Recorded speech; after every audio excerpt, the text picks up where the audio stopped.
Congratulations and jubilations. We are now both first class journalists, I guess. Yeah, right. Is that the technical term? Definitely not. With Bachelor of Honours, whatever that is. What's the song by Jack Harlow? About first class, that one. Oh yeah, first class. Up in the sky. That one, yeah. That's us. Is that us? That's us. Yeah. First class up in the sky. Read about us, actually. Me and Adam have both wonderfully passed multimedia journalism at Bournemouth University with first class degree. How about that, Adam? Bloody easy. We said easiest 3 years of my life. Bish, bash, bosh. Bob's your uncle, Fanny's your aunt. Degree in the back pocket. That's the biggest lie I've ever said in my fucking life.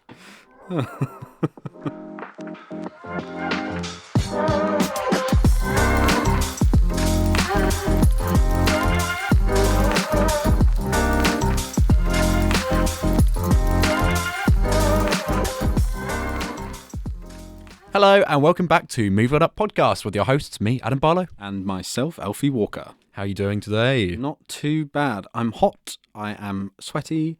I'm tired. My foot is still broken. Yeah. But I did just go vote and do my democracy for the day. So, do my democracy. The democracy manifest. What is the charge? Eating a meal, a succulent Chinese meal. Oh, yes. I see you know your judo well. I will forever hate you and Ewan for telling me about this. Yeah, that was the thing we introduced you to, wasn't it? Yeah. It's changed my life. So we're back at it again. We're back in the studio. It's lovely to be back, actually. It is. It feels way more professional and a better atmosphere to do it in. Yeah, I didn't like being... I was kneeling down for the whole thing. Kneeling down in Spain. Yeah, no one does that. So... yeah, we're back, excited. We've got 3 films as well. Right. We had no reviews last week. Actually got 3 films to review, guys. It's gonna be a big. It's gonna be a big one. There we go. I went to the cinema and caught A Quiet Place, day 1. Nice. And then Adam caught 2 films. Adam caught Kinds of Kindness. And I also saw The Bikeriders. Exciting. I think we've got one great film there and one piss poor film there. So I'm excited to hear those. Stay tuned, folks. You guess which one's which. I think we're going to start with some news. Yeah, let's start with some news. Some trailers that we want to talk about quick. Yes. Nosferatu. Have you ever seen this film? I have not seen the original. I've seen clips and apparently, it's very pop culture, well known. But apparently it's all on YouTube, so I'm told. I think because it's so old, it's in the public domain. Yeah, right. Yeah. But it is the most famous vampire film going, I believe. So, yep, there is a remake. Bill Skarsgård featuring as the Count Olaf, I think his name is Olag, something like that. And then we've got Willem Dafoe. Yeah. In there, great as always. A couple of others in there as well. The trailer looks very scary. Is Robert Pattinson in that? Maybe. Or am I getting confused? You're getting confused with The Lighthouse with Willem Dafoe. It's actually the exact same cast. Yeah. Both in black and white, I think. Bill maybe. Skarsgård is playing The Lighthouse. Are they doing this in black and white as well? Yeah, this is definitely yeah, I'll go see it, I think. It looks a bit scary. I won't lie. I think it looks quite scary. I think you'll be all right, though. Yeah, I'll give it a go. But on the other hand, Long Legs. Oh, mate. This looks like the most terrifying film I've ever seen in my life. It's a really spooky trailer, and I don't think enough people are talking about it because it came up on YouTube last week when Guy and I were watching some Sidemen video, and he was like... Guy does this annoying thing because he will never see these films. Like, he'll watch the kill count on YouTube. He loves watching that sort of stuff, but he'll never actually go to the cinema to see it. So he's brave to a point, right? And he likes to take the piss out of me and just play these trailers in full, and he doesn't skip them. Very good. So I'm then just sat in the lounge waiting for him to carry on with this silly like Sidemen Try Jelly Babies challenge, and I've got to sit through this Long Legs trailer, and it looks terrifying. Me and Ewan Walsh in the cinema watching A Quiet Place before this trailer came on, and like, I'm usually all right. I'm a big scary movie fan, but my God, there's one shot where you've got like the shadow with a big like hood over it, and slowly its eyes just drift into frame, and it is so scary. Honestly. The music, the sound design. This film looks terrifying. I don't think I'll see it at the cinema. I think it looks too scary. Sorry, I've just 100% on Rotten Tomatoes. Oof. Again, take that with a pinch of salt. But 8.3 on IMDb, and it's only a 15 apparently, Really? which is mad. But I mean, it goes to show how important just the environment and the atmosphere of these films Exactly. is. Yeah. It looks a bit like the Zodiac Killer kind of setup, where it's a mysterious mass murderer on the loose, and Nick Cage, your favourite though? Nicholas Cage. He's playing, I guess, the Long leg. Long legs, yeah. The titular long leg. Daddy long legs. Imagine that's the twist. It's that's just great. a spider at the end. It's just a big spider. That'd be great. Who else is in it? No one I know. I don't. Yeah, no one of note that I know personally. But yeah, this looks insane. The reviews coming in are super hot. I think it looks too scary to watch at the cinema, but I may watch it at home. Damn. A masterpiece, an unholy, horrifying confluence of high art and anxiety. A film in which every frame is a nightmare and it's beautiful. That was by Screen Anarchy. That's kind of mad. Yeah. Not for me.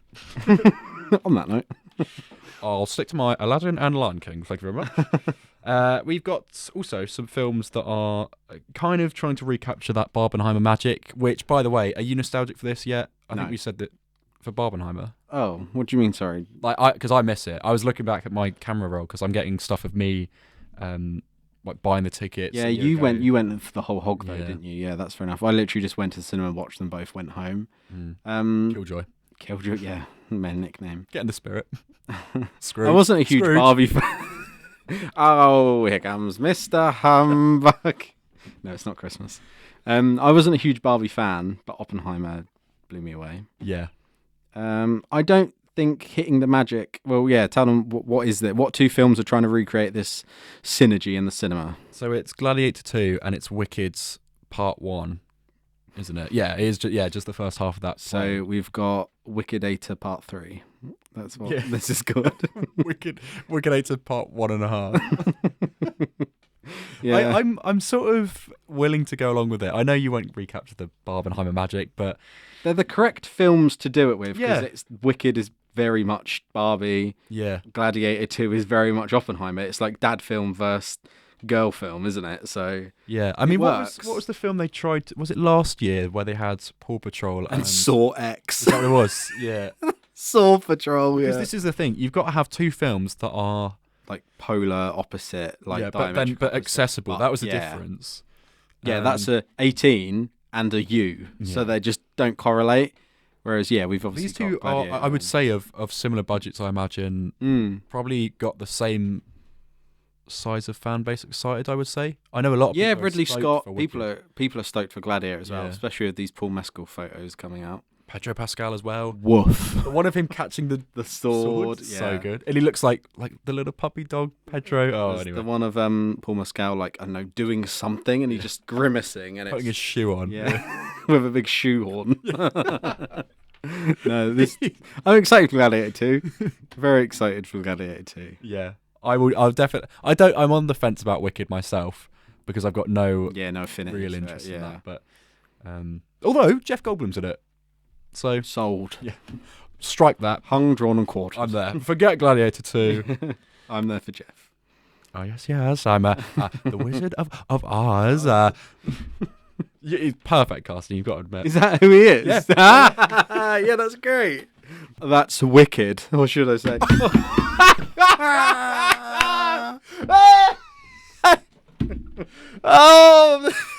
Oh dear. Oh, sorry. That really took me. Write that down. Put that in the demo. Okay. And what else have we got? That's going in the channel trailer. That is. We've got to do one of them actually, off the record. But what else have we got? James Bond news. They're always James Bond news. James Bond news. What is the brand new James Bond news, Adam? Let me get the headline, guys. Saw it on Twitter this morning from Culture Crave, a reputable source by all accounts. This is the headline via Kroll Javar. Sounds like a Disney villain. It does, yeah. Okay, Culture Crave has said, James Bond news. There have been no meetings with filmmakers over the next #James Bond movie yet. #James Bond movie, yeah. So the news is that there's no news. Great, Peak journalism. Absolute Yeah. peak journalism. You keep writing stuff like that. Maybe one day, mate, you'll get a first. Yeah. Kroll Jafar could only wish for a first-class degree. He's scraping by with little bits of freelance like that. Get yourself down to Bournemouth, lad.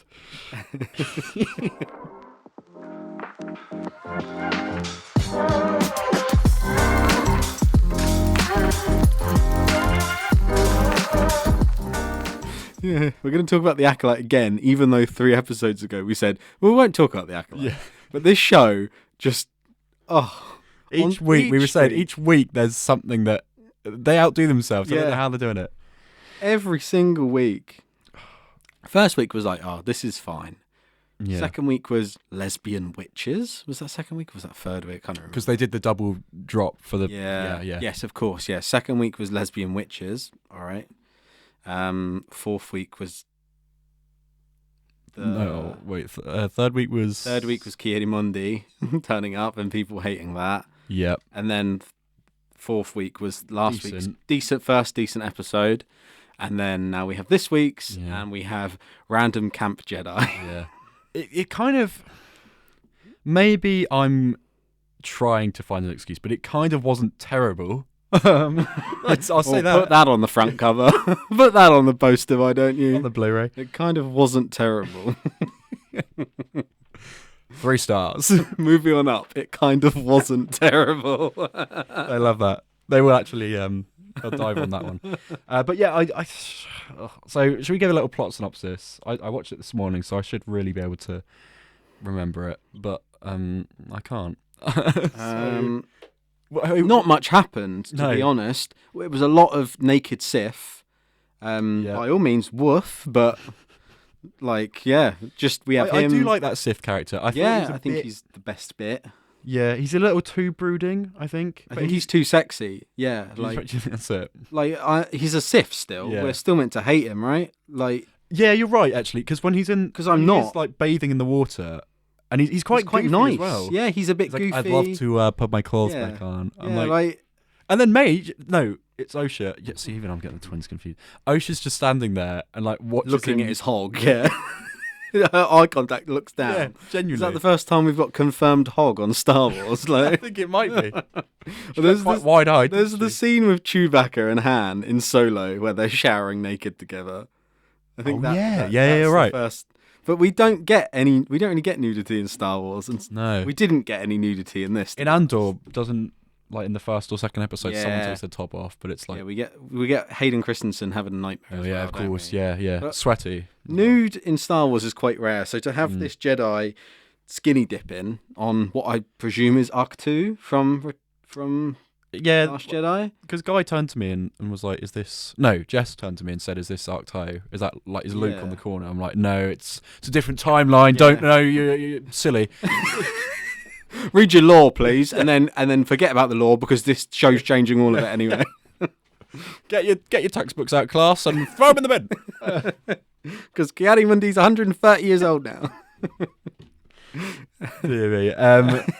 What else even happens in this episode? Yeah, genuinely, that's it. We have Sol and May on the ship. Takes him way too long to realise that's not Osha. Yeah, he eventually does. He should know from the get-go. I'm sorry, that's silly. Yeah. Basil, the little dancing capybara, whatever the hell. When he runs up and grabs her leg. Yeah. And I was like, what in the Muppets? And then it squirts in her eye and she goes, "Wow!" I'm like, what are you up to? Just a bit of oil. Sorry, someone edit that and they go I feel good. That's going to be the cold intro now. We can afford the music copyright, it's fine. And then we have, Venestra with her lightsaber whip. We got one shot of her lightsaber whip. Cool as, I won't lie. That's cool. Yeah. If that's the only bit of lightsaber whip we get, I'll be fuming. I want to see that in battle, but I don't think we're going to get it. What does she do? Squish 2 bugs with it? Yeah, literally killed a bug with it. She should have killed that Jedi with it. Who was with her. Yeah. The annoying one. Oh dear. Yeah, they had the joke with this green chameleon girl she's like seasick when she goes she's through green. space travel or something. Yeah. It was like C-3PO says that, doesn't he? He's like, "Oh, I hate flying." Like, and he was like, "Oh, you sure you want to come? Don't you get space sick?" What? And then she Bad is just joke. grimacing. I don't think I've seen her smile once in the show. This is the thing. You can have stoic characters, but they've got to be likable. Yeah. It gets to a point where they're just grumpy and a Yeah, bitch. unlikable. Like, Yeah. Sorry, but she's just scowling at everyone. Moaning at everyone, Yeah, stomping is about. she- She's not in it Is much. she the highest ranking Jedi that we've seen? I don't even Yeah, know what I think so. I don't know how it works. Like, considering we've spent a reasonable amount of time. Well, we back in, haven't got to the High Council yet because Sol said in this episode, "I need to go see the High Council." I see. Okay. Which is when we'll see Yoda. I don't think we're going to get it. Yeah. I think my guess is that Sol's going to get blamed for killing all those Jedi.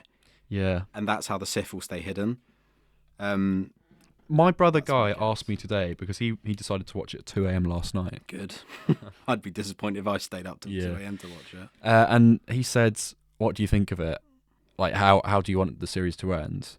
Because at this point, I'm not even thinking about the wider thing. I'm just taking each week by it comes Yeah. and seeing what I can take the piss out of. But I was saying the one way that they might be able to redeem this and actually get some respect for this show, and I really sound like I'm dragging it through the mud, but I don't like to, but I am, is if they end it with a sort of villainous spin on it, right? So if Sol does get blamed for it, and maybe because it ends with him about to again, something's always about to just happen. The cliffhangers are shocking on this Yeah. show. Yeah. And there's a point I want to make that I've not seen other people say, and you've reminded me of it. I'll do that in a sec. But I'd like for Sol to lean into the dark side. Maybe May can just be like, actually, yeah, I am a Sith, sorry. Yeah. And then Osha can be like, yeah, Jedi were mean to me. I'm a Sith as well. And then they could all be the Knights of Ren. That'd be fun. Yeah, the Knights of Ren is a if nice it ended thing. in a darker place, that'd be cool. I think that's potentially because we've still got a cast member not turned up. Sorry, I don't know his name, but he's been cast apparently voice only, and he's not shown up yet. Okay. Most people are guessing he's going to show up final episode and be like Darth Plagueis or some significant Sith, and he's going to kill Stranger, whatever his name is, or kill, but he won't kill him, and he'll run off and create Knights of Ren. Yeah, okay. That's a nice sort of. I like that. If it ends with a villain being like, with like Plagueis or some kind of huge Sith character who is potentially Palpatine's master, that's great. I like that. But I would also say this episode in particular reminded me of how student filmy it is, because the cast is things that really should matter. Like, the Jedi are in charge of the galaxy pretty much, and they're getting slaughtered by this random person, and the only person that knows about it is the green one, and this guy with the why Jedward doesn't hair. Yoda know? This is true. Why doesn't the They High should Council spend know? no time beating around the bush here. They are under threat They've- majorly for the first time in centuries, and they're not doing anything. The Wookiee Jedi, Dean Charles Chapman, the other lady. Then we had like 6 Jedi plus Yord plus Jekki. Yeah. That's like 10 Jedi, if not more. Gone overnight, pretty much. In the weekend? time of peace, High Republic. Yeah. Yeah, I've never even thought of that. Why the hell hasn't this green lady gone and told Yoda? Because Yoda is head of the council at this point. I guess, is she trying to keep it under wraps She because she evil? feels responsible? I don't know. Yeah. Oh, I saw that as well. He had like whip marks on his back, didn't he? Is that yes, from her yeah. lightsaber whip? Yeah, he was definitely Jedi and then got kicked out by higher. This show's a mess, mate. Yeah. Go on, what was that thing you said about? I'll make this point, then we'll move on because I can feel my blood boiling. Acolyte again, yeah. But the thing I wanted to say, and this has been the case since episode 1, is think back to The Mandalorian, think back to Book of Boba Fett, maybe Andor as well, I would say. What have they all got? A strong, proper, memorable theme song. Yeah. What is the Acolyte's theme song? Wow.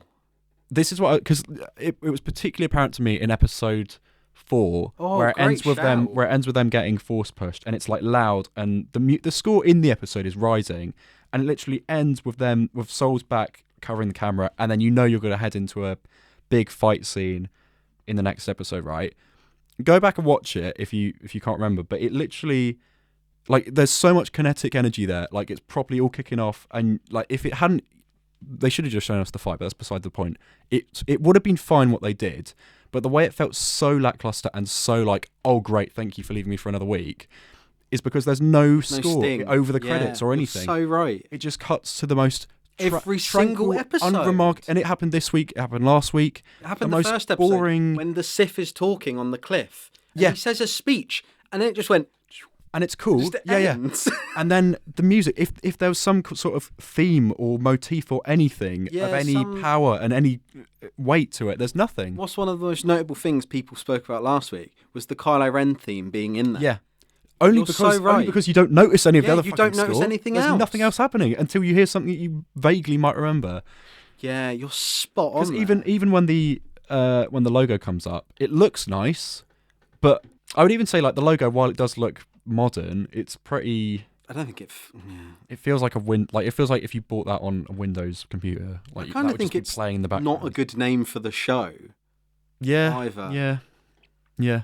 I'm sure, and I could be misremembering this, but when I saw some of the cast at the Star Wars celebration, they said that this film is about. It's from the Sith's perspective. Yes. Yeah. That was definitely. It's not though, is it? No, it isn't. Not. So this is where I'm like, they should really, and it kind of annoys me because Soul is like the only character I like in it. Although the Stranger's all right from what you've seen, but I think they should have just had it be about May and the Stranger. Start from that side.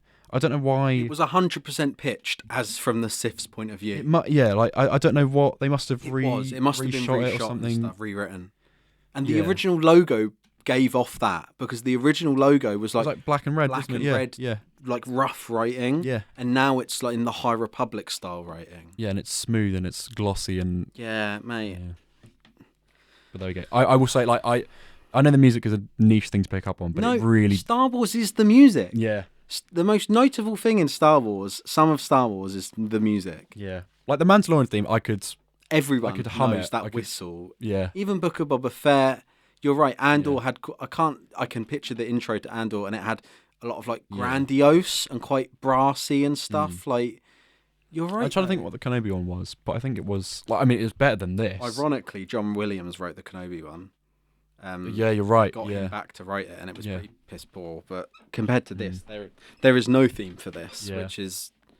Yeah. Even the Ahsoka one, I made an effort to, even though I didn't watch that show, I made an effort to listen to the score, and I thought it was fine. Yeah. It's not to the same standard as Mando or Book of Boba Fett, but you're so right. There's no music presence. Yeah. I mean, compare it that's something that at least the Marvel shows do well. Yeah.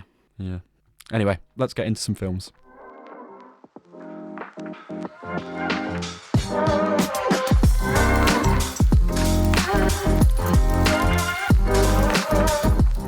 Now our blood's boiling. We're going to talk about a good film or a bad film. Adam, you're starting. Shall I? Let's get the bad stuff out of the way, I think. And then we can end on a positive note. I'm looking forward to this, I won't lie. Right.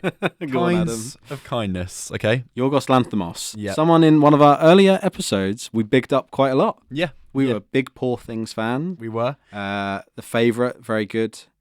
Yeah. I thought The Lobster was unique. You liked The Lobster. Killing of a Sacred Deer, very poignant, very weird, but all of his films. Yeah, we're quite a fan of Yorgos, weren't we? Yeah. I was on board. I was like, okay, you're a weird man, but I'm liking it. Yeah, I like it. Now, Kinds of Kindness is a triptych for those that are uninitiated with that sort of terminology, because I wasn't. I had to look it up. It was 3 stories, or like 3 images. I'm sure we did one on the call at some point, but 3 stories that thematically fit together, but are completely separate, right? And this film clocks in at 2 hours 45 minutes, and each story is about 50 minutes long, so it is quite a big undertaking, I would say. And this is my first gripe with it. To have a film of that length, you've essentially got 3 short stories, right? So they've got to be able to sort of hold their own individually. And I think the first one does. The first 50 minutes of this film, I was like, yeah, it's unsettling. It's got the most Jesse Plemons in, and I thought it was the best bit, right? After that, the second story is really where it lost me. I thought it was very bloody. It's very violent. It's very claustrophobic. It's unsettling to watch, like most of his films are. But I think for me, as someone who was squeamish, when it was also just, you were kept in the dark with this second story for so long, you didn't really know what was going on. I'll go back and give some plot synopsis, Yeah. but these are just my overall thoughts. And then the third one, what just had too much going on. I think it was a cool plot. It's got a lot of Willem Dafoe in it being weird. Nice, that's cool. And Emma Stone is... Emma Stone. Or Emily Stone, sorry. Is she Emily Stone now, is she? Yeah, Emily Stone is a very, very good actress. But I mean, you don't need this film to prove that. So that's kind of my overall thoughts. But I think it really left me with a sour taste in my mouth. I think it's very problematic. It's very... my dad's fringing. Hang on. Let's just block that man. No. Coming back in a minute. But yeah, I just thought this film lacked any of the optimism, lacked any of the charm. Because at least like there's no overarching plot really. Like it's it's very loosely very connected. separated in the way that like you have a story 1, story 2, story 3 break kind of thing. Yes, yeah. So it is like properly. It really is like you get to the end of 50 minutes, it hard cuts, you have some like short credits, and then it just starts. Oh again. wow, it's got like credits. Yeah, like over imagery. Yeah. Wow, it's like 3 mini films then. That's really interesting. But that, which would work, but I think 50 On minutes streaming, each is too long. Exactly. This is my point. You know when Wes Anderson did Asteroid City, then later that year he did a handful of the stuff on Netflix. Yeah, this is what that should have been. I think. Wouldn't shock me if it was, but he got loads of things. And if that was the case as well, exactly. And if that's the case for this, I think I would have been more lenient towards it because I would have been like, I like this short film, I didn't like this, but the fact that you've got to sit through all 3 of them, and I don't think anyone out there would like all 3 because they're so vastly different. Yeah. It's really intriguing. I haven't watched it. It's really intriguing what you're saying, but it sounds almost not good. So it's a lot to commit hours-wise. I mean, put it like I haven't ever walked out of a film.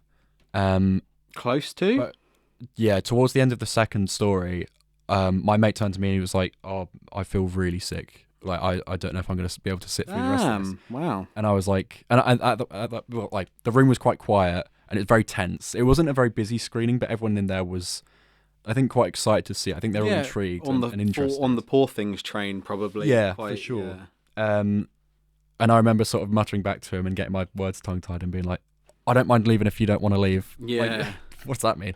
But I just needed to be like, "Yeah, I'm not." I'll leave. Yeah. He was like, "No, I'm all right," and I was like, "Shit, are you sure?" Yeah, I want to leave. Please. Because there's part of me, like it was a 7:45 screening as well. I think we went to. So by the time it got started, it was like gone 8, and it was going to be a sort of get out at 10:45 time. Yeah. But I'll go into each one. Story 1, as I said, most Jesse Plemons. He carries it. He's great. Such a good actor.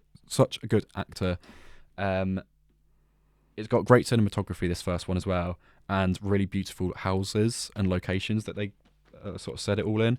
It felt like the most cohesive of the stories, and it's probably the funniest one. Right, okay. Thanks a lot to Defoe in it as well. But basically, this is all about Jesse Plemons plays this guy who has a very, very intimate relationship with this sort of unknown manager that he's got at work. And he basically gives him an itinerary for every single day about what he eats, what time, who he has sex with, how many times a day, and then gets him all his stuff, so like his house, his wife, his car, absolutely everything in his life is plotted out by Willem Dafoe, which sounds idyllic to me. But it basically goes on like that, and then you find out that at a certain point Willem Dafoe instructs Jesse Plemons to kill a guy by running him over. Right. And because he says no and he sort of bottles it this first time round, he just quits. He's like, "I can't do this." And Willem Dafoe's like, "Okay, well, then our thing here is done." It's been going on for like decades as well. And then it becomes about him slowly losing everything that he owns and like things being taken from him, and him sort of really finding out how much of his life was orchestrated, like things he didn't even realise. And there are there's a line in here where again, it's got that screechy score all throughout the film of Poor Things, where it's very operatic and very, like in itself, it's horrible to listen to. So you're kind of just sat you're not there listening like, on the bus. Yeah, but and there's a line in here where I won't spoil it, but there's a bit of a twist in the first one, and it hits you like, oh my god, no, thank you. But I enjoyed the first part. It sounds fun. The premise sounds good though. Yeah. I won't lie, it does. Now the second story is sort of equal parts Jesse Plemons, equal parts Emily Stone, right? And it's about Jesse Plemons is this police officer. He's got a wife who was a marine biologist who went off to explore these reefs. They get into a shipwreck, I guess, and she's missing for about a week, I think. She comes back and she's kind of behaving very oddly, like looks identical to his wife. Everyone's like, oh yeah, that's your wife, she's back, you know. But he can tell through certain things, like she never used to eat chocolate and now she's eating a whole chocolate cake in the kitchen. And she gets progressively weirder and weirder. And then he decides to go on hunger strike until she admits that she's not his wife. And everyone thinks that he's going like mentally ill. And then he has to go to the doctors, get like prescriptions, and then he's sort of like still not eating. And then he, to try and catch her out, is requesting her to do more and more weird things for him, which in turn is making him look more deranged. Yep.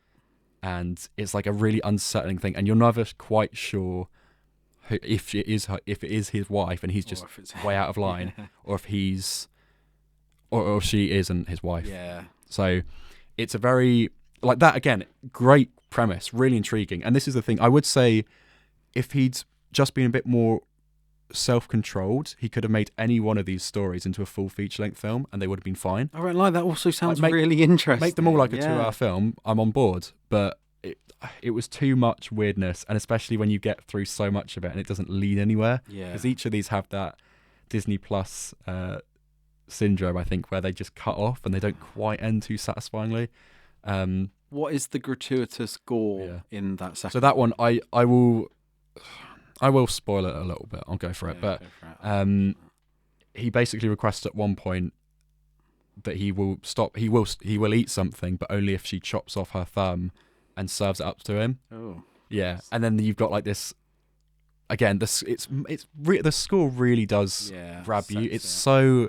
It's horrible, and it just comes in, and it's like when you're in the cinema, it's loud, and you're like, you can't escape it. You're boxed in, and everyone else isn't enjoying it. You kind of get the vibe that no one there is like comfortably like. I think if you could give people the option to leave without judgment, they'd all have been gone. I'm convinced. But we all sat through it again, just out of like endurance rather than enjoyment and stuff. But the kind of ending of this, I may as well say it because I really don't recommend that you go and see it. But it then gets to the point where he says he doesn't eat the thumb. Like, I think the dog eats it or the cat eats it or something. But again, like classic Yorgos Lanthimos abusing animals again. I will say there's animal abuse in it as usual. There's over the credits of this second one, which is really what pissed me off. I'll get to it in a second actually. But yeah, but this second story ramps up to the point where she then cuts out her liver and cuts off her leg as well. But then like just obviously kills herself because that's too much blood loss. And then it just ends, and then his actual wife comes in.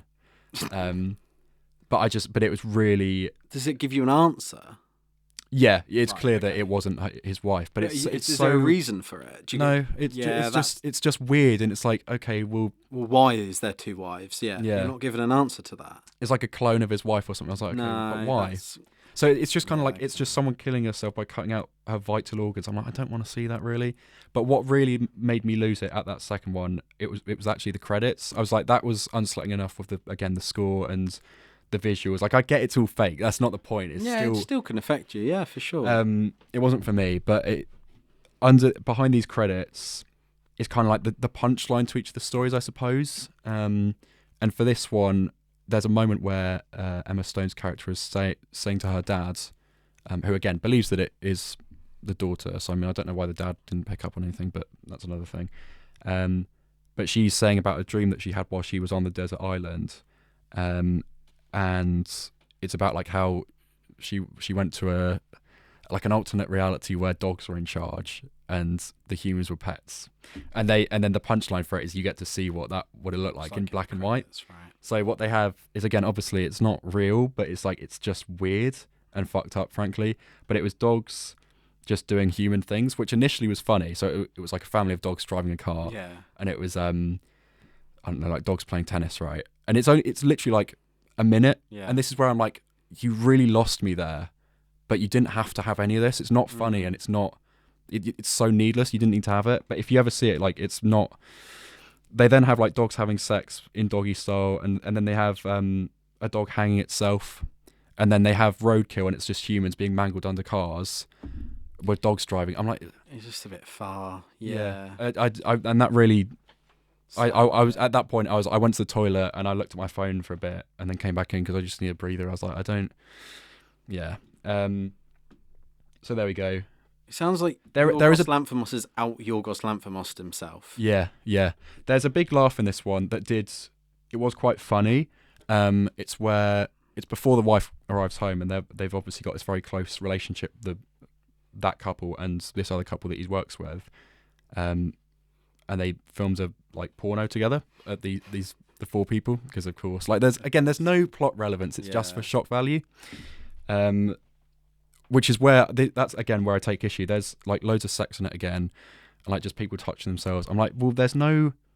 It isn't clever to film that. Like anyone could do that, and when you haven't got like at least Poor Things made sense for that because it was about her discovering it. Yeah. You know, like there are problems with that, but it at least had a happy ending. It had a point to it. Yeah. This is just like every now and then there'll be like 5 minutes of porn that you have to awkwardly sit through, and you're like, okay. Yeah, I don't want to, but yeah. There we go. That's story 2. Story 3 is a bit more complex. It's Plemons and Stone are part of a cult who are very much concerned with water preservation, which got me thinking about Dune Part 2, so it's quite funny. And of course, Willem Dafoe's in charge of it. Perfect casting, in fairness. And they kind of cry into this pool, and like carry buckets of water to and back from the sea to this mansion, and just like again like they all like can only have sex when they're told to, and it's all just with Willem Dafoe. That's quite funny. That sounds heavenly. Yeah. But and then they get, if they're accused of having sex elsewhere, they have to go into a sauna until they pass out, where they sweat so much, and then this other cult lady comes along and licks them to like see if there's saltiness in their sweat. So lovely. So there's that going on in the plot, but then there's also, again, Plemons and Stone are going out for this cult to try and find this predicted kind of messianic figure that can bring people back from the dead. Okay, so like again, this could have been 2 different short films in itself. And I've seen people say that this whole film is like bits that they wanted to put in Poor Things but just didn't, and that makes so room much sense. for because it's come out so soon. Yeah, genuinely, loads of storyboard ideas that were left over. Yeah, totally. And I think that's most evident with this one because they like, again, both parts of those stories are interesting, but it's just too much going on, and especially when both sides of it's weird and kind of like, okay, what's the point in any of it? And there isn't any because it just ends point blank anyway. But the thing, again, in this part that most people have probably taken issue with, that prompted me to do that rant on my story the other day, was there's a drug rape scene in this that I thought was quite. It's not. It's in fairness, it's not as graphic as the other sex stuff Yorgos would normally do. So minor credit to him there. But it was like not really relevant, especially when you've got this whole other side quest that they're on, because that would have taken enough time. And it's with Joe Alwyn as well, who's one of Taylor Swift's exes. And I just think with how involved Taylor Swift fans can be, I don't think you want to put I don't like an ex of Taylor Swift in this position. I don't like scenes like that because there was a whole thing of Game of Thrones where there was a scene where you saw who played Sansa Stark, who dates not Joe Jonas, dates the other Jonas brother. Oh, what's her name? Jesus. I think it was Joe Jonas, wasn't it? She dates Joe Jonas. Yeah, you know what I mean. She played Jean Grey. Sophie Turner. Yeah, they're divorced now, but yeah. And there's a scene where she gets raped in Game of Thrones, and they really like sort of show it a bit. No, you hear it, you don't see it as much, and you see it through someone else's eyes. Like you watch their face, and at the time, everyone was just like, you know what happens here. We don't need it, and I think that's quite true with that because all the other sex stuff, at least it's potentially comical, or potentially as a reason to sort of just show something. Mm. With something like a drug rape scene, it's just not needed. We all know what's happening there. Why do I need to now watch it? Like, it's also not like needed. the whole point, the whole way that that Joe Alwyn's character gets. It's his ex-wife within the story as well. So and they've got a kid together that's in the house at the same time. Yeah, and you're right about And the Swift thing, right? And like it's almost like a how-to guide. Like I think they name the drug that he uses, and they show him putting it in the drink. I'm like, we don't need to see all this. Yeah. And then it's like Emily Stone, great actress, but then has to pretend that like she's drunk and it's put through that. But then what tops it off? That is kind of like inappropriate enough, right? And then they have she goes back to the cult, and where she's not allowed to have sex. Like the second she steps outside in the morning of the house, you've got Willem Dafoe and some of the cult members is like, just don't say a word, get in the car. They take her back. You then have to watch her pass out in the sauna. Yeah. They lick her, and then they kick her out of the cult, completely shun her totally, and they're like, "You're unclean, you're unclean." I'm like, if someone who's been through that is seeing this, there's no like I don't think any character has any sympathy for her. It's not like there's a commentary on it either, no, right? It's just fully like, and then Emma Stone's character is just saying, "Oh, who wants me now? I'm completely useless and stuff." It's just totally and like it ends pretty much after that, yeah. Well, I mean, and then like that that storyline ends. She goes off to go and find and is successful in finding this woman that can raise the dead. And then I'll spoil it because it's just shit ending. She then celebrates because she has found the lady, and then like drives back. She's got like a cool purple Dodge Charger or whatever it is, and is like doing wheelies, speeds on the highway, and then crashes the car by accident. And then the woman that she tried to find is then through the windscreen. So then she's dead anyway, and she can't like do anything to get back in the cult. So that's that. So yeah, it's just a really.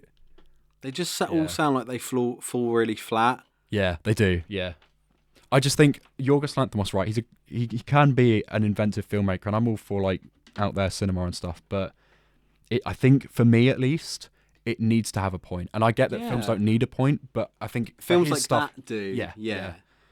It's different to watching a Marvel film. That doesn't need a point. Exactly. A film like Poor Things, Killing the Sacred Deer, those kinds of films need a point. And I think people will defend it by being like, well, it's high art, Adam, you just didn't understand it. I'm like, maybe I didn't, but I don't want to. Well, most people aren't understanding it then, are they? Because it's not got very good reviews. I just think, I worry about the people that watch this and enjoy it. I don't want to talk to you. I'm like, ooh, like I kind of like there were some good points that I can be like, Jesse Plemons great. This was funny. Willem Dafoe, I guess, very good, right? Yeah, good cinematography, but yeah, when it's that weird, you've got to have something that makes it worth it, and it wasn't. So. I feel like it was not advertised if it was either. If it was an hour and if it was 2 hours and each one was maybe 35 minutes long, perfect, fine. Yeah. I'd be more willing to go along with that. But the fact that it was 3 hours. Too long. It was not advertised as 3 different films either. No, you're right. Yeah. I don't think the trailers even said what it was at all.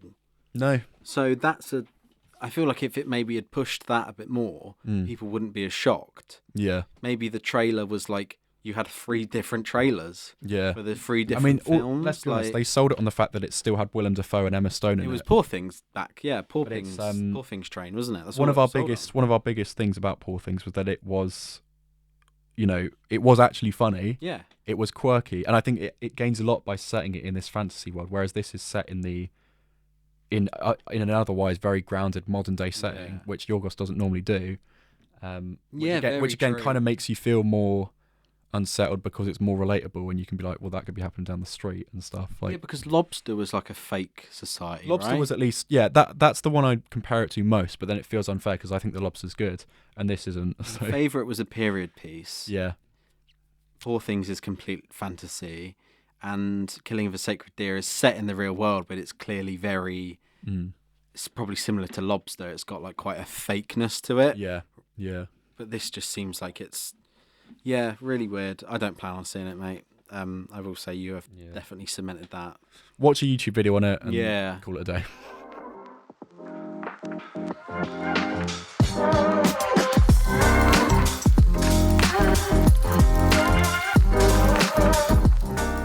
Austin Butler, baby. He's got review number 2 for us now. Adam is going to big up Tom Hardy and Austin Butler and what's the guy from the Challengers? Mike Feist, yeah. Feist. Jodie Comer's in there. This is the Bike Riders, of course, and I'll be brief. But in short, big fan. I thought it was very solid. It's a kind of slice of life film, right? So it's based on a book that this journalist, What I got it first, but he interviewed this biker gang back in the 50s and 60s, and he took photos of it, and basically this film was a way of them using the quotes in those interviews and using the pictures and sort of recreating them, and basically presenting cool concept. This biker gang. Yeah.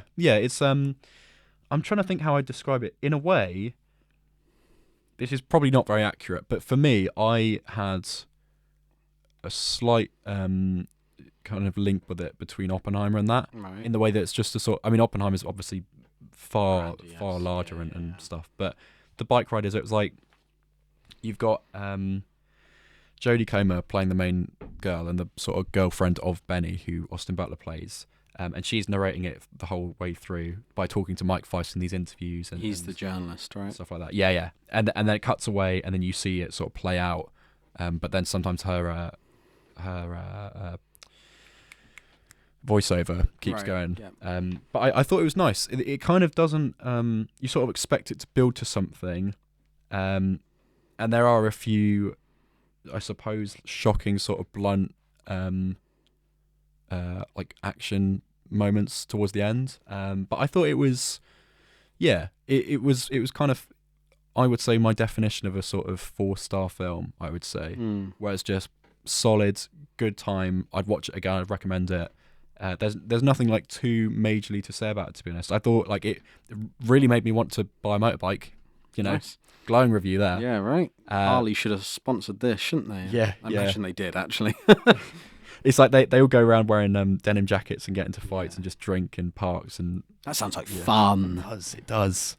Bring back those days where they're setting fire to bars and stuff. Yeah. But the denim jackets and stuff, it's cool. It's about masculinity and the ways that generational ways of people getting out the house and sort of just having fun with their mates. Because like the kind of biggest thing that happens in this film is it sort of puts a timeline against these biker gangs and how they fell into a bad sort of public perception, right? So like this new wave of like younger people that were like 20, 21, 22 started like building their own bikes, trying to get into this gang, but then they just sort of took these rules that these middle-aged like fathers had made and sort of took them as gospel and like really started getting into fights against other rival gangs and things, which is kind of where I suppose it got to later in the century. And maybe the sort of opinion that people have of bikers nowadays, but you see how sort of wholesome it was, how it started out of just this guy watching Marlon Brando in a film and getting inspired to be to get a motorbike and just be like, let's start racing some motorbikes And it's we can have a drink right, afterwards. okay, yeah. And it just got sort of spread across America, and this whole sort of American dream type thing is really played into. But yeah, I thought Austin Butler's great. He's actually not in it too much, but he's just sort of brooding the whole time. He's very suave, very sexy. Hair always perfect. He's got a bit of stubble as well. And it reminded me of when in our June Part 2 review when I was like, to stroke the head of Austin. To stroke Austin Butler's head, not that one. Yeah. An iconic moment. Everyone plays that back. That's in the trailer as well.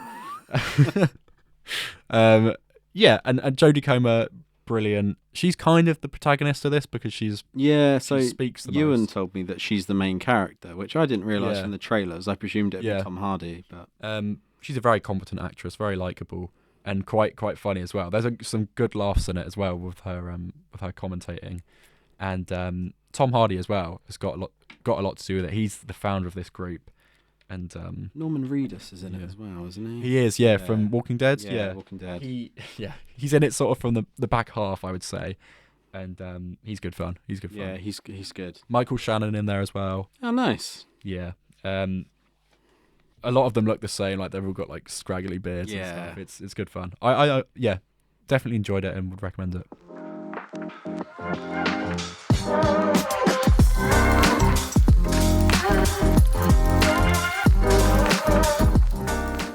Final review for today. We're going to talk about A Quiet Place Day One. This film that I went to see.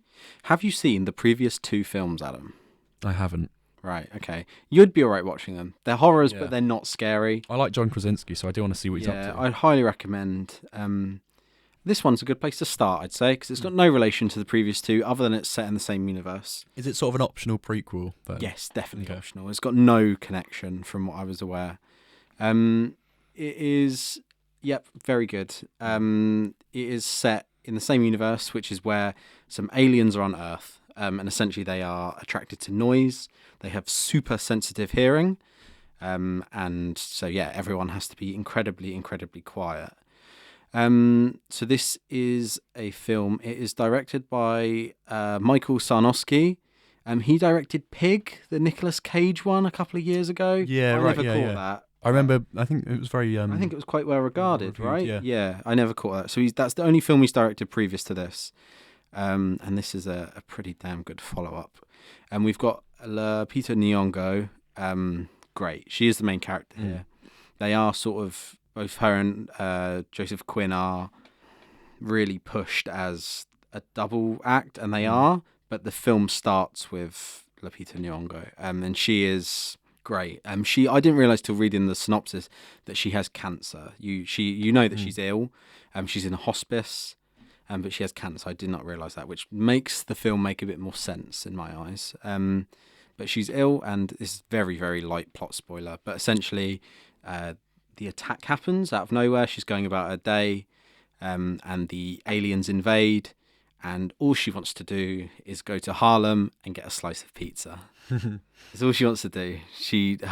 Before the aliens attack, she was promised, we're going to town and we'll get pizza on the way home. And all she wants to do is have some pizza in Harlem. That sounds cute. Yeah. There's obviously an emotional connection, and they go through all that. And for the first 40, it's only about an hour and a half. It's a little bit longer, I think, maybe hour 40. So it's nice. But for a good 40 minutes, there is no Joseph Quinn. It's just really? Nyong'o, really, yeah. And she's great. She is outstanding actor. I haven't seen her in much. You? Doesn't she play Maz Kanata? Yeah. In Star Wars. She's, voices that. T'Challa's Yeah, wife, she I is. think. Yes, you're right. She is in that. And then isn't she in the Jordan Peele one, Us? Yeah, 12 Years a Slave, I think she's in as well. So she's super well regarded at this point. But yeah, she is a phenomenal actress. The thing with this film is you have to show on your face you're acting, because you can't talk. Yeah. And the few moments where she talks and screams, it's poignant and great, but she can convey every emotion. Yeah, she plays this character phenomenally well. And then Joseph Quinn rocks up a bit further in, and then he joins her. And there is another character called Frodo. It is a white cat, and it's basically the three of them. Yeah, just the three of them. Frodo the cat and these two characters, and he is British in the film. So he's in America alone. The cat is? No, the cat is British. Oh, right, Joseph Quinn is British in the film. So he's alone. He's there as a law student. Yeah. My mum and dad are in Kent. That got a laugh in the cinema when he says that. And it genuinely, there's not much to say because I don't want to spoil it, but I can't recommend it enough. And it's just a story of them getting to Harlem, basically, and surviving. Cool. Yeah. It is a nice, hour 40, I think. It is good, nicely timed, paced. There's some really good drama, some really good chase scenes. It sounds quite human. Yeah. I do like yes, it, yeah. It's super character study actually. Yeah, these characters are, I presume they could do a sequel with these two characters again, but I think it's unlikely, because if they're going to do anything, they're going to do another spin-off of different characters in the universe. Because the universe is great, I think. You could do so many of these spin-offs, like different cities, different countries. With these How does it weigh up against the other two? So I have not seen the second one. Okay. Ewan, who I went and saw it with, said the second one is his favourite. Okay. I've seen clips of the second one. I haven't watched the second one in full. That's on my list. I remember the first one being properly loved. Yeah. I remember people talking about it on the radio and stuff. So good. Yeah. That was what, 2018? And then they had the second one 2020, 2021. Yeah, something quite like that. Recent. Yeah, that one passed me by, and this one, I suppose. This might be, if I go and see this one, I'd I'll recommend catch you'd that. because obviously you don't do horror, but it really isn't a horror. There's a couple of jump scares, but minor jump scares, no more than Frodo in Lord of the Rings going. All I can say is go see it. It's proper human, Nice. Sad. I had a tear in my eye at the end. Yeah, just a nice watch. Like it ends well as well. It's not too sad. Like you're like, oh yeah, that's quite fitting. Like yeah, it's a lovely film. Brilliant. Really good. I'm looking forward to more in these universe. To be honest, I'm quite excited to see what they do with it. Well, as we're on the topic of A Quiet Place, I thought while I haven't seen the films, you know, I'd be missing a good bloody game. So I prepped a game. I mean, I like doing this, but I've got 9 reviews from Letterboxd, just short ones, but they are of A Quiet Place Part 2, and A Quiet Place Day 1. So Very good. What is it? Day 1, A Quiet Place story, whatever. Yeah.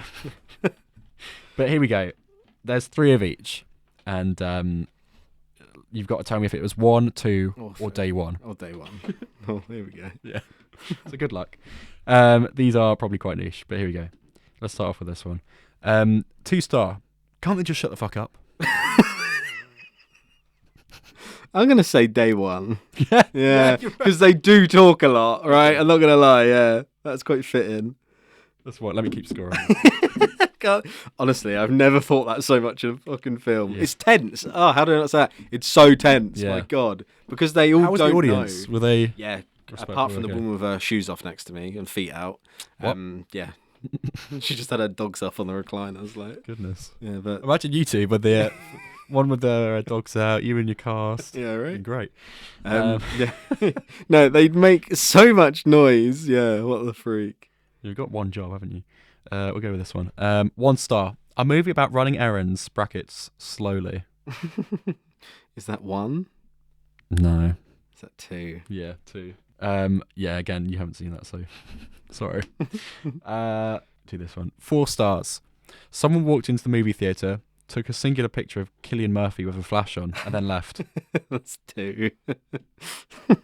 Yeah. I didn't realise he was in that until Ewan told me. I was so shocked. I did not realise he was in it. Okay, we've got 4 star. You know shit's about to get intense when Emily Blunt's forehead vein pops out. 1? Yep. Yeah. Correct. So I'm going fast through this because my mum's ringing me again. 3.5 stars. I feel so represented as a noise-sensitive monster. 2. 1.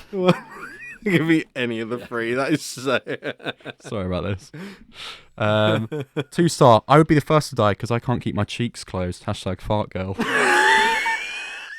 Oh, wow. That's a phenomenal review. 1. Day 1. Day 1. Right. Okay. Does anyone fart on that one? No. Oh, that's a shame. Okay, this one. 3 star. Grim and rather lovely. That is a summary of these films for sure. Let's go 1. Day 1. Day 1. My God. 1, Day 1 or 2? 1, 1. 1, 2. 1. 3 star. Laugh my ass off. Who wants to live this badly? Day 1? 1. Okay, last one here. If you can do the maths of which one we've missed. Yeah, right. Yeah. 5 star heart. And you know what? I love cinema. I really do. 2? Yeah. Yeah. Good. There you go. I think you got 4. 4 out of 1 there. I mean, part 2. I mean, 4 out of... 4 out of Day 5. Yeah, there you go. Right, I don't want to be really awkward and ruin the whole format of this show, but they're actually ringing me because they're in the lay-by, so I've got to go. Thank you for listening, ladies and gentlemen. Michael Caine will be here next week. Michael Caine's in the lay-by with Adam's mum and dad. That's so, where he is. They'll... That's so funny. Adam, we're waiting outside. Adam, we're about to blow your bloody podcast doors off. Oh, God. Right, thank you for listening, ladies and gentlemen. I hope you enjoyed the reviews. Back to normal. Please follow us on social media and email in. Other than that, thank you very much. We'll see you next week. Bye for now.